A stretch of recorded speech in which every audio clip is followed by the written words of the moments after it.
Leaders just need to remember it's not always about them. They don't have to have all the answers.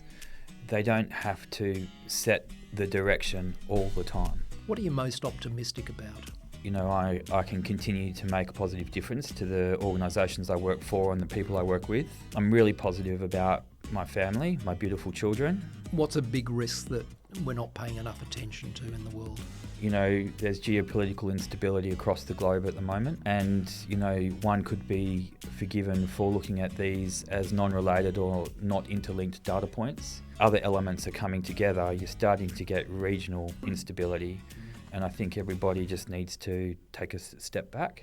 Ivy & Gecko acknowledges the traditional owners of country throughout Australia, and we pay our respects to elders past, present and future. Our guest today is Jordan Morrissey, a qualified psychologist and mining executive who has led across the vitally important areas of sustainability, people and culture. As General Manager People for ASX and TSX listed Perseus Mining, Australia's largest gold producer in Africa, Jordan brings a rare mix of human insight and operational leadership to today's conversation. We hope you enjoy.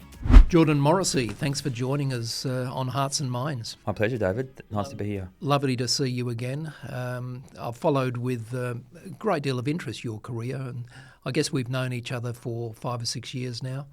I think I first met you when you were with Syra Resources with an operation in Mozambique, if I remember. Correct. And then Resolute, of course, in West Africa, and now Perseus, Australia's most successful and biggest gold miner in Africa. So it's been quite a journey for you. Look, absolutely. An absolute learning process the entire time and still going. And a big day for Perseus today, a changing of the guard. Yeah, a very significant day. Jeff Quartermain's last day today. And, you know, what a fantastic period he's had building Perseus to what it is today. You don't find many CEOs and MDs who last 12 years in the job. He must be looking forward to a very well-deserved break. Yeah, I can imagine so. Yeah, but if I think he's ready to go another 12 years if you ask him. I'm sure his name will pop up probably in a few months' time. And the new boss, Craig Jones, he starts officially, I think, tomorrow. That's correct. So he's just been doing a handover. 6 weeks he's been on board now, so he's had a good chance now to learn the business and get a feel for who's who in the zoo. Yeah. And we're really looking forward to working for Craig. You're well qualified in doing business in Africa, as we've alluded to with your current and previous roles, Jordan. So I think you'd be well qualified to speak to us about leadership and about engagement of people in other cultures and other jurisdictions. So we're looking forward to hopefully getting some good insights from you today. Before we do that, though, let's learn a little bit about you and your personal background. What can you tell us about your early years? My early years, I suppose, most prominent in my mind is that I grew up on a banana and mango plantation on the Ord River in Kununurra. Wow. And my dad was one of the original cotton farmers in Kununurra, and then transferred to intensive horticulture and bananas and mangoes after the cotton failed. And my mum was the matron of Wyndham Hospital. Wow. So I spent my early years on a farm, riding motorbikes and driving cars and learning about farming. So you didn't want to take over the banana plantation? Well, I did, but my father sold that property probably while I was too young. I was 14, so if it was 2 or 3 years later, I think I probably would have. So you've had more than your fair share of bananas to eat in your life? I will never touch them. Siblings, did you have any? Yeah, I've got an older brother, David. Yeah. We grew up obviously together, but he lives with my father now. My father's actually clinically blind, so my brother cares for my dad at the moment. Yeah. And so you were schooled where? I went to a lot of schools. I was predominantly schooled in Western Australia and went to Aquinas for a while. And then in my later years, I went to Hollywood Senior High School in Netherlands, which no longer exists now. Aside from your immediate family, Jordan, was there anybody who had a significant influence on your thinking in your early days and perhaps was a catalyst for you thinking about what you were to become later on? I would say I'm mostly, if not entirely, shaped by my family. On thinking about it, I think in my early days, I was a sports nut. And so I think rather than any specific or particular athlete, I think just watching Australian sport, whether it be cricket or the America's Cup and the successes that we had, I think it started to get me really interested in not just sport but performance. Okay. And I think looking back on it now, I think that's where it all stemmed from. You know, what makes this team better than that team, or that individual more successful than that person. Okay. And I think that's where my inquiry started. What sports did you most enjoy and play? I played rugby, so I represented Northern Territory and Western Australia for rugby union when I was younger. And went on a couple of tours and representative tours and had lots of fun, learnt a lot. Unfortunately, I was run over by a car when I was 16, and so completely destroyed my knee. So my running days were over. Yeah. Well, pretty early. At least you survived it. Yeah. Tell me, your passion for rugby, is that part of the reason why John Wellborn hired you at Resolute? I don't know about that, but John and I have had many discussions around rugby. Obviously, his pursuits were far more successful and prominent than mine. And all you have to do is ask him and he'll tell you that. Yeah, I know. Yeah. But I really enjoyed working for John and at Resolute. It was a great time. Yeah, great bloke. That's interesting. So I'm intrigued there. You're a psychologist by background, as am I. So I can see the psychologist coming out in you there when you say you enjoyed analysing team dynamics, individual contributions and traits to the overall sort of team effort. Yeah, look, absolutely. I think when I was studying psychology, the plan was to get into sports psychology, and I'm not sure whether the advice I got was incorrect or the problem was I just listened to it. But I was told, you'll never make a career in sports psychology. One or two sports psychologists do the whole country. Mm-hmm. So I went into organisational psychology and the world of work because I thought to myself, well, if I'm passionate about performance and 90% of people spend their whole working life at work, or their whole life at work, majority of the life at work, then let's try and make that my focus, and then getting a balance between performance and employee wellbeing. Yeah. And, so performance doesn't have to come at the cost of the individual, and that's been my focus ever since. It's clear there's many parallels between sports and business in terms of leadership, in terms of engagement of people and building a productive team. We might sort of look at that a little bit later in our conversation.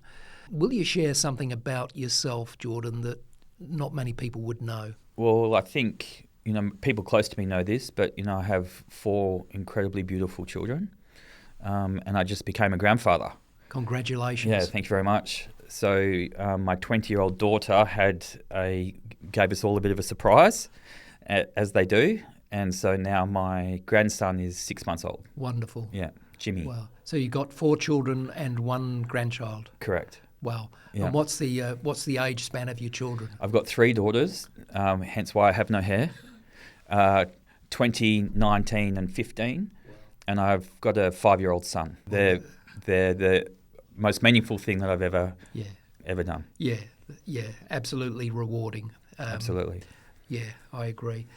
Do you have an original idea that you're particularly proud of? I wouldn't necessarily say it's original, but I came up with it on my own.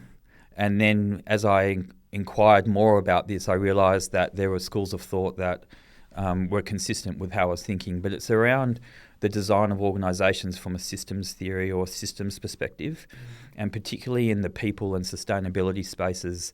Working from the ground up, I've started to learn and understand that what goes on over here in the people space is directly linked and affects outcomes that occur in the sustainability space, to the point where people and sustainability is probably a false distinction, and it's really just a system of work that contributes to strategy and success of the business. Yeah. I think a lot of people these days tend to be a bit confused about the meaning of sustainability. I don't know if you have a point of view on this, but very often I find that people equate it with safety. Some equate it with environmental management. What's your view of sustainability? I think first of all, I think it's poorly defined, and I think there's a poor understanding at an organisational level of what sustainability is all about and how it contributes to the success of the business and the bottom line. For me, sustainability is more about the outcome, and in my thinking, it's around people, health, safety, security, environment, community. But then there's also a strong technological and engineering component to it. So again, from a systems perspective, I think you can really look holistically at it. It certainly goes far beyond environmental monitoring, environmental performance and compliance. Let's talk a bit about leadership effectiveness. Jordan, in your experience, what are the non-negotiable personal qualities that should define good leadership? I think authenticity is the biggest one. I think you've got to be authentic, and how does that operationalise or manifest in the world of work? I think it's around acknowledging when you don't know something. I think it's around saying, look, this is a pretty stressful situation. We need to get through this. And showing that, really humanising your approach to work and drawing on the skills and the capability that are around you. Just because you're the boss or the leader doesn't mean you have to know everything, and doesn't mean that it's your way or the highway. That's a really good point, and I totally agree. I think I read a book recently by Kristen Ferguson. It was called Blind Spotting. So it was about the practice of discovering and addressing gaps in your skill set. And she talks about intellectual honesty being so important to self-improvement. Exactly what you said. Good leaders, convey the notion to their people that they don't have all the answers to all the problems. Nobody could. And that intellectual honesty and preparedness to put yourself potentially in a vulnerable position is very, very encouraging for trust-based relationships to develop. She also talks about curiosity. So once you've made clear that you don't know everything, you need curiosity to be able to explore avenues to increase your knowledge base and your wisdom over time. And she also talks about flexibility, being prepared to be open-minded to pivot and adjust and modify your behaviour to make the best of the situation you're in. So intellectual honesty, really good one. What about some other qualities of leadership? It's funny because I think the next one is the self-reflection, which based on your description there, I would say is a combination of both curiosity and flexibility. Yes. And I think, as a leader, it's around always being willing to ask yourself, yes, how did I go? What could I have done differently? How can I better support my team and my people? What are the pressures that are on these people? So for the executive team, what are the pressures impacting the executive team right now? Yeah. How can I help alleviate that? Yeah. Next time, what would I do differently? They're the types of questions that I regularly ask myself, and I encourage my team to ask themselves those types of questions also. It's so important to pause and reflect, isn't it? Absolutely. Ray Dalio, in his book Principles, said pain plus reflection equals progress. In other words, you can't advance yourself or your team and improve the situation unless you pause to consider and reflect and analyse what's gone on before. And I think too many people are so busy that they probably don't take enough time out frequently enough to be able to do that reflection. And also how you interpret it. So if you ask yourself the question, how did I go? And if the authentic answer is not very well, then what do you make that mean? Yes. Is it an opportunity for you to go, okay, well, let's address that for next time?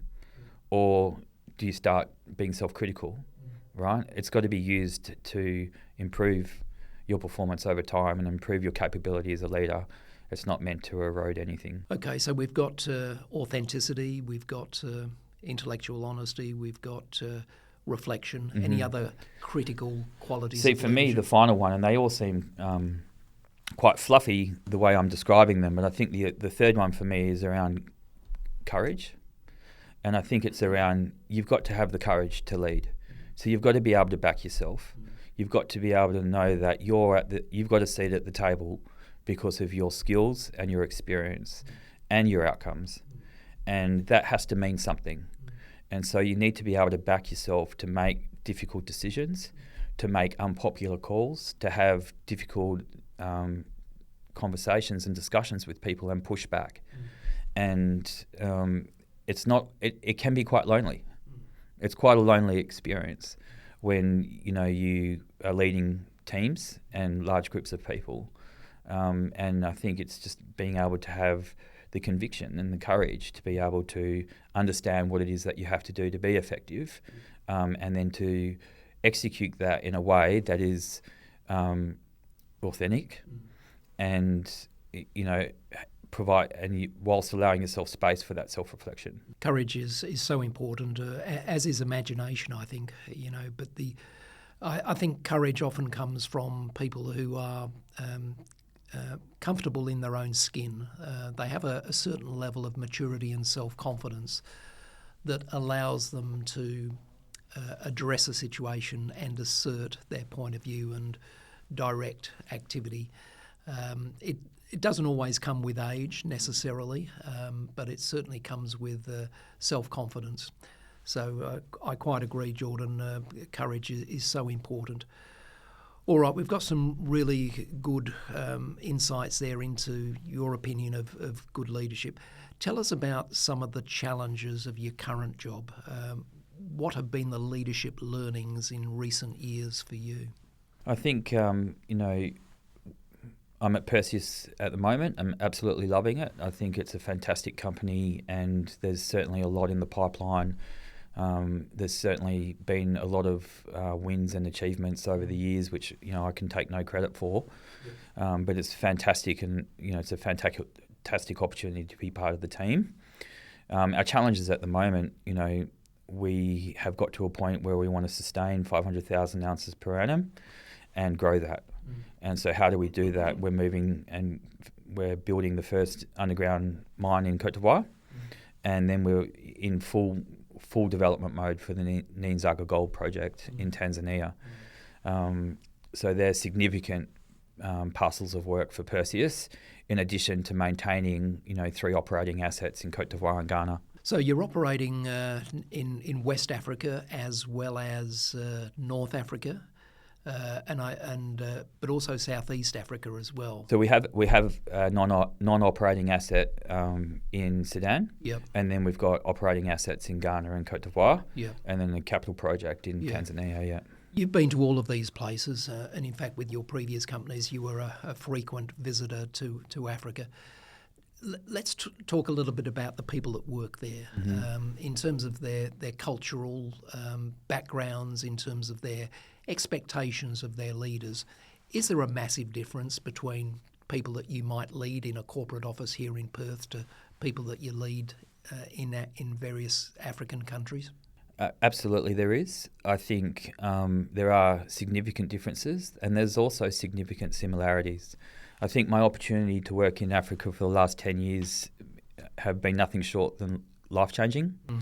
I think the African communities and the teams that I've worked with are absolutely beautiful people, highly intelligent, strong aspirations to develop and learn, and they're sponges for information and leadership. And I think when you approach, when you know that about the people that you're working with, it's so refreshing. You really have maximum opportunity to affect really positive outcomes and see the growth and development of your people when working these types of jurisdictions. Are they generally ambitious people for career advancement? Yeah, incredibly.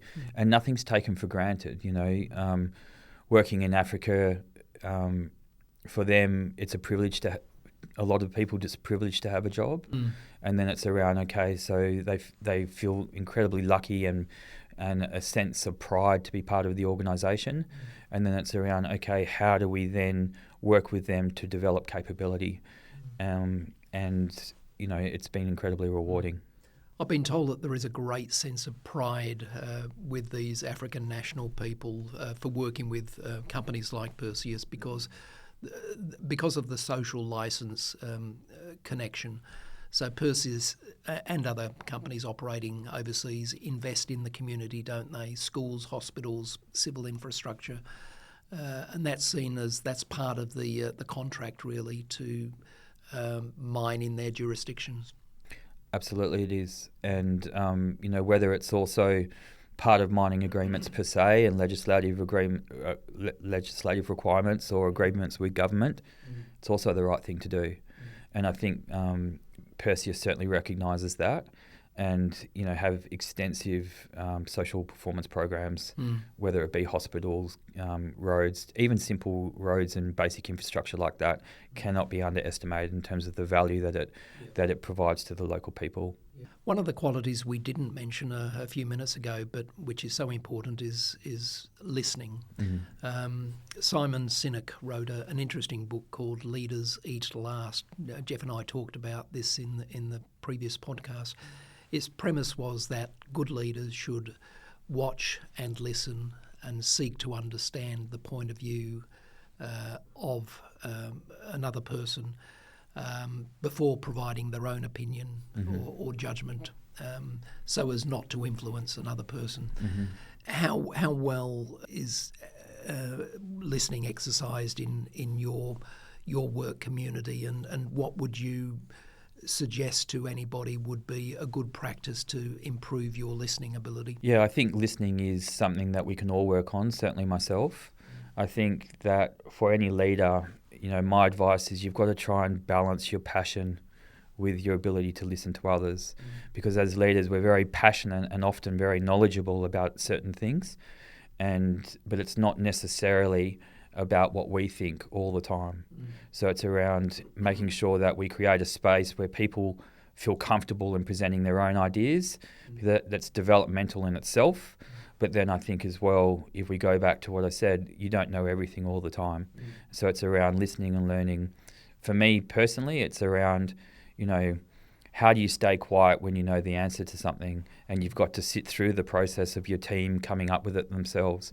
And I think it's, by allowing them to come up with conclusions or recommendations or answers themselves, that's the learning journey for them. And then you can come in at the end and ask some curly questions to really challenge that thinking. Yeah, so true. Easier said than done. I think a lot of people find it hard to resist the temptation to jump into a conversation, and they're not really tuning in to what the other person's saying. They're just preparing themselves for their next statement. So it is an art form, isn't it? And underestimated, I think, in importance. Yes, absolutely. And I think, ultimately, if we were all really, really effective listeners, then, particularly senior leaders of organisations would be doing the less talking in meetings. And it's around carefully crafted, well-considered questioning, and then letting everyone else work through it, and you sitting back and making sure that there's good alignment and the key issues have been considered and addressed. And you mentioned a sense of safety as well, and I think that's so important. If people understand that they can offer their alternative point of view and perhaps even challenge or criticise somebody respectfully, if they know that there'll be no recriminations if they do that, they feel far more comfortable and willing to offer their suggestions. So I think a sense of safety in that respect is so important to cultivate in any business group. You've spent a significant part of your career with companies operating in Africa. How do you describe the value of the experiences that you've gained from working with people of different cultures? Oh, it's been incredible. It's been life-changing for me personally and professionally.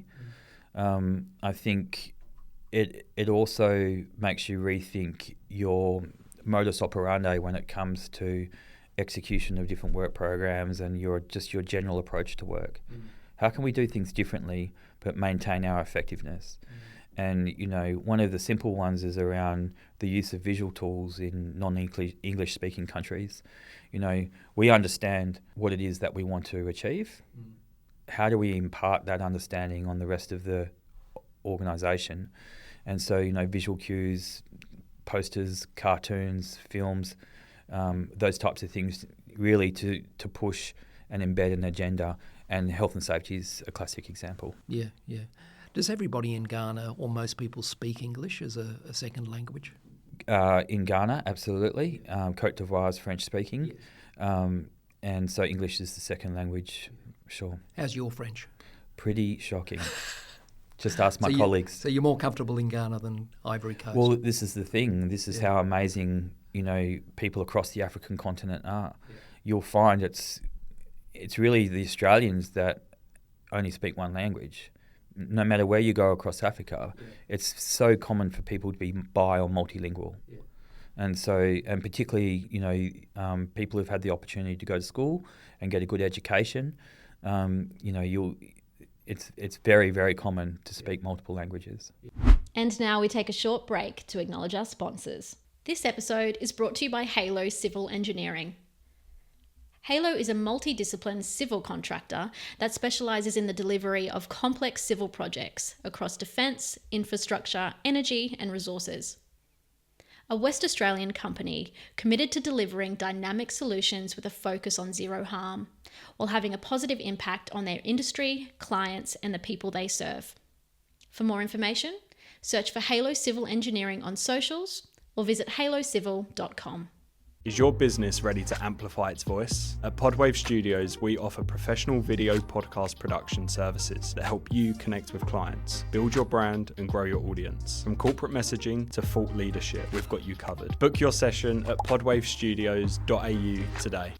As the only executive search and leadership consulting firm to be admitted membership of the Minerals Council of Australia, Ivy and Gecko is uniquely resourced to advocate for the interests of our exploration, project development and mining clients.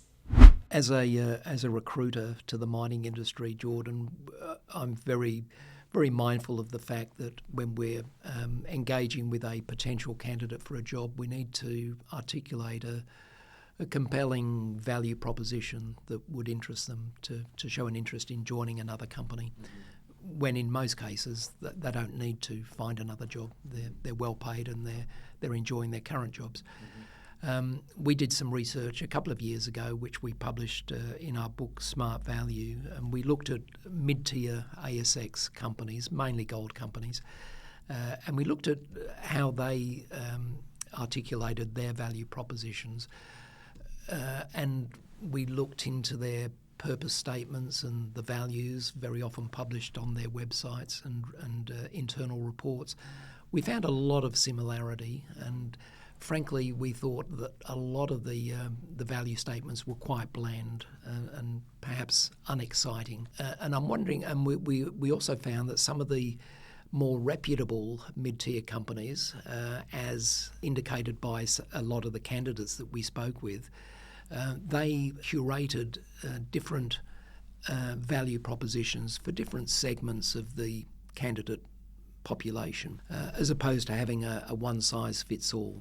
And I'm just wondering if you have an opinion or a point of view about the value of curating value proposition packages to suit different types of employee. Yeah, look, I think it's an interesting question. I haven't given it much thought in terms of different packages for different target audiences. I think for me, well, firstly, that's why we would engage a firm like Ivy and Gecko for that guidance and advice. But I think for me, it's around organisations really need to start thinking about what is their EVP and really crystallising that understanding. Where's our point of difference, right? Where can we, really provide value to an employee to try and entice them to come to us? How would you define that for Perseus? A fundamentally incredibly strong organisation from a balance sheet perspective. Yep. Proven track record in operating in difficult jurisdictions, viably, profitably. opportunity for international or global travel, opportunity to make a real difference, not just by bringing your own unique way of coming in and marrying that with the way things are done at the moment, and then looking at how we can actually do things differently for scalability. And I think as well, that last point is around growth and, really wanting to attract people who aren't afraid that we're on a growth trajectory, and it takes a lot of hard work, but there's an opportunity to again, over and above what Jeff's done in the last 15 years, to transform the business yet again. Yeah, it's interesting, and I agree with all of those things. When I'm dealing with candidates, very often they'll say, okay, they want to better understand the state of the balance sheet. They need to know that there's a strong operating cash flow from the mining assets. They need to be assured that the company has good leadership both at the governance level, in other words, the board, and the executive level. They also need to know that the company has a strong purpose rooted in the community. In other words, it's more than a remuneration package. It's about providing benefits for our communities in our jurisdictions where we operate to advance their cause as well. Ethical and responsible mining, for sure. That's right. And they need to get excited by a big call to action. They need to embark on a new adventure, which is exciting and that will therefore sustain their interest over time. And I think a lot of companies, maybe not a lot, but some companies don't work hard enough to create that level of excitement. And they need to companies need to understand that you're appealing to people who are not actively looking for a new job. You need to pitch and sell your value proposition to them in a very active way. Don't just expect candidates to be knocking on your door to join you. It's a very competitive environment. How do you hire for culture? We're both psychologists. We've both been around the track a few times. I've formed the view that it's both an art and a science, trying to work out who will fit in and enjoy a particular values-based culture of a business. We can all look at a CV, can't we, and say, okay, they're well qualified, they've got an appropriate level of experience, but what's your view on how you hire for culture? I think step one is making sure you yourself have a really good understanding of what the culture is within the organisation. And sometimes that requires a very honest and pragmatic observation of what's it like to work here right now. And it's not always rainbows and butterflies. And I think it's just around making sure that you have a good understanding of where we are today and where we're heading. From a standard recruitment perspective, there's multiple data points. I think to assess or determine fit, you have to use multiple data points. And, that's well documented in the recruitment space, from psychometric assessments right through to every step in the process. For me, I also trust my gut. And, I'm fairly intuitive, and I know indicators of good fit and high performing and high potential people. And when I'm talking to them, I'm always trying to link that back to our operating context and back to our leadership context, and really just trying to assess how would this person go in the environment that is our organisation today. So, there's a lot of intuition and gut feel as much as there is objective data and multiple data points. Yeah, I concur with that. I think ignore your intuition at your peril. The older you get, the beauty of ageing is that you obviously acquire more and more experience and exposure. Is that the beauty? Because there's no beauty in ageing here, David. It. But yeah. And the other thing I think to point out is that if you spread the workload in terms of not just interviewing a candidate and just them seeing you as the sole representative of the company, introduce them to a range of people in your company. It might be 4 or 5 or even 6 people who might not, have formal interviews with them, but at least casual conversations, which allows both parties to ask questions and get to understand what makes this person tick and why they stay with the company. So the more exposure a candidate can have with various representatives of a potential employer company, the better, I think. And as you say, it's all a matter of building data points. And at the end of the day, you make a calculated risk based on the evidence that you've collected. You'll never, humanity is such that you'll never eliminate the risk. It's always there, but you've just got to try and mitigate it through all the tools. From a people and culture perspective, Jordan, what do you think is perhaps the biggest challenge facing the mining industry today? I would say it's the competition for talent. Yeah. And, I maybe I have a bit of a controversial view, but I don't necessarily believe that there's a lack of a talent pool. But I believe there's one talent pool globally. That's where we've got to. And so the competition to select the best talent from that singular pool is pretty tough. So whether you're operating in Perth, Western Australia, or mines in Africa, a good leader's a good leader, a credentialed leader's a credentialed leader. And the global mining industry is pretty small. That's right. You have to, make sure that you're articulating a point of distinction to appeal to people. I tend to agree in the sense that I think there is no shortage of available talent that could join the mining industry. The problem and the challenge is that there is a fair chunk of the candidate pool that turns its nose up to mining because they feel as though certain quarters of the mining industry have not done a good job for the environment or for Indigenous communities and so on. So I think to some degree there remains a bit of an image problem of the mining industry to a lot of people.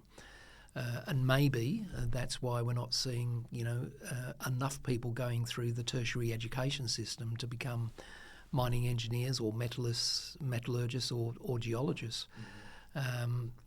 There's simply not the supply, and I think it's a huge challenge for the industry. Yeah, and I think it speaks to the need to get in there early and to have a look at how do we build those pipelines of talent. Yeah, and it takes you away from the traditional day-to-day scope of supporting the business and operating asset into, hey, how do we get really proactive here? And a lot of companies are doing it and doing a great job. Supporting programs, graduate programs, traineeships. What have you. Yeah. And I think it's around just really thinking outside the box and going, okay, well, if we believe that there is a shortage or the diminishing numbers of graduates in these particular areas, let's have a look at how we can support and encourage education through those streams in our operating jurisdictions. That's right, and get kids while they're young. Absolutely. Go into primary schools and secondary schools. Yep. Get them to visit mine sites to better understand what actually happens in the mining industry and hopefully get them excited and talking to their mates about it. I know the Minerals Council of Australia is doing a good job. I know a lot of mid-tier companies are doing more and more pitching to kids these days. Absolutely. I think in the African context as well, for Perseus, we have strategic partnerships in place with all the universities in Ghana, like the major universities in Ghana and Cote d'Ivoire, the Polytechnical Training Institutes. We have active traineeship programs, government traineeship programs on site. And it's really just about how we link into these organisations and these institutions and how we can support people entering and exiting those institutions for the benefit of mining. West Africans generally are highly educated people, aren't they, in the sense that there is a proportion of the population goes through the university system? Well, absolutely. I mean, in the professional space and in the people we have working across our organisations and the people I've worked with over the last 10 years, it's certainly not uncommon to have your peers, colleagues and people in your team having multiple master's degrees, whether it be from their home universities or European universities, South African universities. So yeah, it's common. From a population perspective, there's probably a small percentage of people who've, tertiary qualifications, but certainly amongst that professional cohort, it's certainly not uncommon.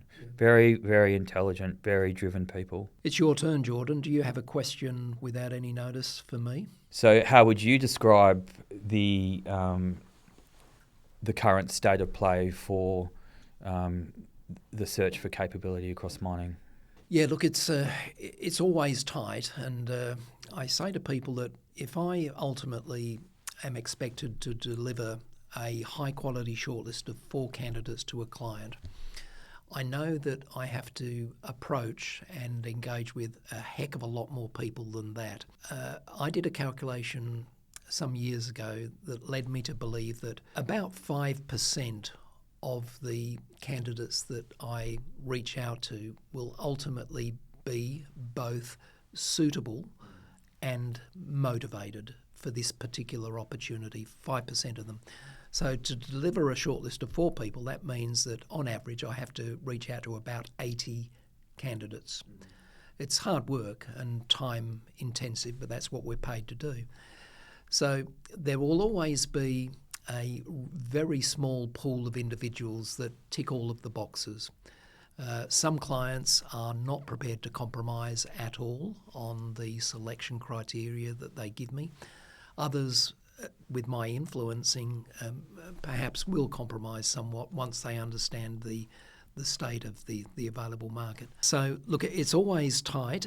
Almost always you're dealing with people, as I said before, who are not actively seeking a new job. Occasionally you'll get people who've recently their positions have been made redundant and they are looking for a new opportunity. But 9 times out of 10 they're in jobs, they're at a very responsible level, they're getting well paid, and there's interesting, exciting challenges on their desk. So to move the needle, to get them to the point where they are prepared to invest their time and effort into considering and exploring a new opportunity, you have to try and diagnose and analyse where their hot buttons are, where their triggers are. Sometimes it's money, usually it's not. It is about career development pathways. It is about, for many people, leaving a very big company and joining a smaller company. So a lot of people out of the BHPs and the Rio Tintos will gladly consider a mid-tier ASX company because they're closer to the ultimate leadership. There is less bureaucracy, there is less hierarchy, and they're able to make a bigger impact in a shorter space of time in a smaller company. I found that over and over again. So, it all comes back again to articulating a compelling value proposition for that individual on the basis that I've done a bit of homework and research and I think I understand what it will take this person to make a move. Sometimes it will be for my client, it's an appropriate fit. Sometimes it won't be, but the benefit of that conversation is that I now understand where that person's coming from. I file them away in the memory banks and on the computer, and I appeal to them for another opportunity later on. So it's all about, tailoring the message, I think, Jordan. Okay. And that's what keeps me in the business. It's the thrill of the chase. It's knowing that a very small proportion of the people you reach out to will be successfully placed on a shortlist. Hopefully that answers the question. Now, are you ready for the rapid fire questions? This is the fun bit, Jordan. Okay, look out. Which leader, either living or deceased, would be your dream dinner guest? And what would be the most important question you'd like to ask them? Would have loved to have met Nelson Mandela and asked him, just absorbed everything that he saw and experienced through the apartheid and his time in prison, etc. And then how do you come out of that and still maintain some positivity and drive to affect positive change? What an inspiring story. And resilience, for sure. A lot of people come up with Nelson Mandela. Some people, would say Elon Musk is a very polarising figure, but a few people have said, they'd love him to be a guest and try and work out what makes him tick. Mm-hmm. Or how to slow him down a bit for longevity. That's it. What's a non-fiction book that you found valuable to help you navigate your own career and develop your own leadership skills? I think I read a variety of books, fiction and non-fiction. I think just reading different perspectives on leadership. So no specific book, but yeah, different perspectives on leadership and organisational performance and change. I think is certainly been something that I've taken guidance from. I read a lot and listen to podcasts. Do you listen to many podcasts? Occasionally, in the non-professional space, in the sports space. Yeah. Any ones in particular you'd like to name? Gypsy Tales. I'm a motocross fan, so Gypsy Tales, Australian guy. Yeah. Covering the US motocross scene. Okay. Yeah. It's a fabulous way to keep informed, isn't it? Podcasts. 20 years ago, not many people would have listened to a podcast, but there's so many available in different disciplines and fields. Yeah, formats and yeah, absolutely. Yeah. I think it's certainly one way. It's a changing of the format for learning, I think. Yeah, correct. In a large degree. Yeah. And it enables you to multitask as well. You can go for a walk or ride your bike while you're listening to a podcast. And, sure. It's very convenient. What are you most optimistic about? Professionally, I'm optimistic that I can continue to make a positive difference to the organisations I work for and the people I work with. It's hard work and it takes a bit of discipline and grind, but I get a lot out of it. So I'm going to keep going at that. I'm really positive about my family, my beautiful children, and them finding their own space in the world as they slowly get older, and providing they don't crash their cars, which one's just done. But, and then my 5-year-old, watching him grow and being part of that. I mean, it's a gift. What's a big risk that we're not paying enough attention to in the world? There's geopolitical instability across the globe at the moment. And, one could be forgiven for looking at these as non-related or not interlinked data points. But as they start to link up and start to form a bigger view of, politics, where politics, religion and other elements are coming together, you're starting to get regional instability. And I think everybody just needs to take a step back and have a good look at that and remember we've all learned from our past mistakes, which weren't too long ago, because we're a generation that, Western countries are a generation now that haven't had war. Yes. And I think that everybody needs to take a step back, a large-scale war, that is. Australia's most successful and biggest gold miner in Africa. So it's been quite a journey for you. And let's take some measure on that. I agree. We need to learn the lessons of history, and you're right. You can begin to join the dots somewhat and see trends that might have occurred in the 1930s to what we're seeing now. Absolutely. With the rise of more authoritarian, almost dictatorship regimes in what you'd regard as the bastions of democracy. I'm referring to the US. There is a very definite trend towards really reducing freedom of speech and reducing the power of democracy, where there is a disregard for the rule of law and might overrules right. Yeah, and some would argue, David, that there's a bit of a correction occurring at the moment, and so maybe there has been or perceived to be an erosion of democracy. And I think what you're seeing, in the UK, in America, and in other areas is maybe a response to that, and in an attempt to correct or rebalance that power dynamic. If your home was on fire, God forbid, and you knew your family and your pets were safe, what valued item would you race to collect before you left the building? Photos of my mum. Right. She passed away when I was 17, so I'd grab those for sure. Okay. Final question, Jordan. What advice would you give your 25-year-old self to help you lead a better quality life? Everything's going to be okay. Just work hard and trust your judgment and trust your intuition. Not everything's going to be perfect, but you've got this. Nice. Jordan, thanks very much for being our guest on Hearts and Minds. Good luck with your continued career at Perseus Mining. Go from strength to strength, and really appreciate you talking with our audience today. My pleasure. Thanks for tuning in to Hearts and Minds. If you enjoyed this episode, please take a moment to leave us a rating or share it with a friend. And don't forget to follow us and connect on social media for updates on all of our upcoming guests. I'm Alana Bray-White, and I look forward to you joining us for our next episode.